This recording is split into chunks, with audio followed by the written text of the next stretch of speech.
गंगा नदी के किनारे संतोष नगर नाम का एक गांव बसा था। वो गांव खुशहाली से हरा भरा था। गांव के सभी लोग बड़े ही प्यार से रहते थे। गांव के बीचों बीच एक कुआं था, जहां लोग उस कुएं से पानी भरते और अपनी जरूरतें पूरी करते। लेकिन गांव में एक दिक्कत थी।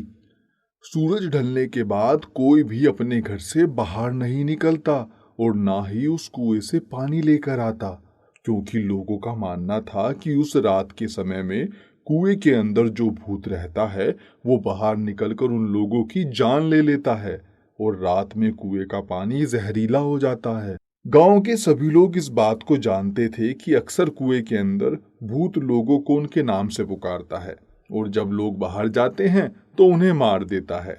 उस गांव में कमला और ब्रजेश नाम के पति पत्नी नए ही आए थे। उन्हें ये बातें झूठ लगती थी। कमला और ब्रजेश अपने घर में सो रहे थे कि एक दिन, अरे ओ कमला, आज पानी नहीं भरेगी क्या?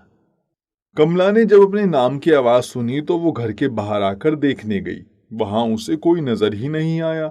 कमला ने सोचा, अब कुएं पर आ गई हूं तो पानी भर लेती हूं। कमला घर से पीतल के 2 बर्तन लेकर आई। उसने दोनों बर्तन कुएं के अंदर डाल दिए। जब कुएं से पानी निकला तो वो देखकर हैरान हो गई, क्योंकि पानी एकदम नीले रंग का था। रात के अंधेरे में कमला को लगा शायद अंधेरे की वजह से मुझे पानी ऐसा दिख रहा है। वो बेचारी नींद में ही उस पानी को ले गई। उसने वो पानी मयूर जग में डाल दिया और सो गई। सुबह कमला का पति बिरजेश उठा। बिरजेश ने हर दिन की तरह मयूर जग से पानी निकाला और पी गया। लेकिन ये क्या, कुछ ही देर में बिरजेश का पूरा शरीर नीला पड़ गया। उसके मुंह से झाग निकलने शुरू हो गए। उसका शरीर अपने आप में अकड़ने लगा। वो जमीन पर गिर गया। बिरजेश की आवाज सुनकर उसकी पत्नी कमला उठी। उसने बिरजेश की हालत देखी तो शोर मचाकर गांव वालों को बुलाया। सभी ये देखकर हैरान हो गए, आखिर बिरजेश को हुआ क्या है। कमला ने रात का किस्सा सभी गांव वालों को बताया। तभी एक बुजुर्ग ने कहा, बेटी, तुम्हें पता नहीं था रात में कुएं का पानी जहरीला हो जाता है? हाँ, मैंने भी सुना है कि कुएं के अंदर एक भूत रहता है। कमला ये सुनकर रोने लगी, और रोती भी क्यों ना, उसके पति अब इस दुनिया में जो नहीं थे।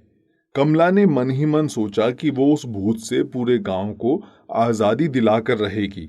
अंधेरा होते ही गांव के सब लोग अपने अपने घरों में चले जाते, लेकिन कमला कुएं के पास बैठ जाती और घंटों भूत से कहती, बाहर आ जाओ, मुझे तुमसे मिलना है। भूत कुएं के अंदर ही छुपा रहता और बाहर नहीं आता। समय यूं ही बीतता रहा। एक रात कमला फिर कुएं के पास जाकर बैठ गई। क्यों रे भूत, वैसे तो तुम बड़े शेर बनते हो। अब मैं आई हूँ तो क्यों नहीं मिलते मुझसे? तभी कुएं के अंदर से आवाज आई, अरे ओ लड़की, अगर तुझे अपनी जान प्यारी है तो यहां से भाग जा, वरना तेरा भी वही हश्र होगा जो तेरे पति का हुआ था। मेरा हश्र बाद में करना। हिम्मत है तो पहले बाहर आकर दिखाओ। ये सुनकर भूत को गुस्सा आ गया और वो कुएं से बाहर आया। उसे देखकर कमला डर गई, लेकिन वो फिर भी वहां डटी रही। उसने भूत से कहा, क्यों रे भूत भैया, तुम इस गांव की शांति के पीछे हाथ धोकर क्यों पड़े हो? जब तक मैं गांव के सरपंच को नहीं मार देता तब तक मैं ऐसे ही लोगों को परेशान करता रहूंगा। क्यों भाई, सरपंच ने तुम्हारे साथ ऐसा क्या कर दिया? भूत ने कमला को अपनी कहानी बताना शुरू किया। उसने बताया कि जब वो इंसान था तो उसका नाम राजपाल था और वो छोटी जात का था। एक बार वो कुएं से पानी भरने आया तो सरपंच ने उसे देख लिया और उससे कहा कि तू छोटी जात का है, अगर आज के बाद इस कुएं पर दिखा तो मैं तेरी लाश इस कुएं के पास ही दफना दूंगा। कुछ समय बाद राजपाल की बीवी बीमार हो गई। घर में पानी नहीं था, इसलिए राजपाल कुएं से पानी लेने चला गया। उसी कुएं पर पानी भरता देख सरपंच ने उस पर डंडे से वार किया और इसके बाद उसे पीट पीट कर जान से मार दिया और वहीं कुएं के पास दफना दिया। तब से लेकर आज तक राजपाल की आत्मा भूत बनकर सभी गांव वालों को परेशान करती है।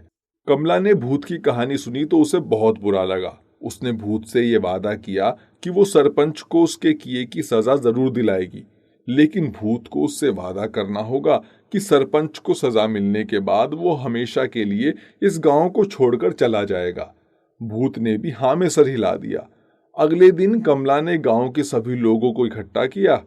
राजपाल और सरपंच के बीच की पूरी कहानी गांव वालों को बताई, लेकिन गांव वालों ने कमला पर यकीन नहीं किया। इसी दौरान राजपाल का भूत उस जगह पर आ गया। उसने सभी लोगों को देखा और सच सच बताया। सभी लोगों ने भूत की बात को मान लिया और सरपंच को गांव से निकालने की सजा दे दी, जिसके बाद राजपाल के भूत को मुक्ति मिल गई और उसने कभी भी किसी गांव वाले को परेशान नहीं किया। तब से लेकर आज तक उस गांव में हर कोई चैन से जी रहा है और सब बड़े ही प्यार से रहते हैं।